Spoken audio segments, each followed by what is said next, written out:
మీరు మొదటి నుండి నా యొద్ద ఉన్నవారు గనుక మీరును సాక్ష్యమిత్తురు. స్నేహితులారా, ఈ వచనంలోనే గ్రహించవలసిన విషయము, శిష్యుల సాక్ష్యం కూడా అవసరమే.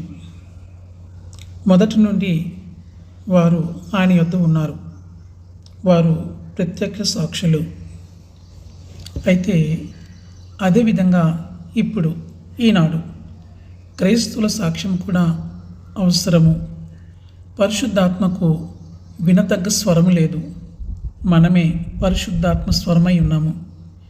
క్రీస్తుని గురించి ఇతర ప్రజలకు మనము సాక్ష్యం ఇవ్వాలి, లేకపోతే వారెప్పటికీ వినలేరు.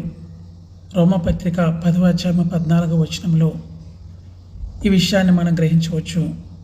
మన సాక్ష్యము వారి చెవులకు చేరుకుంటుంది.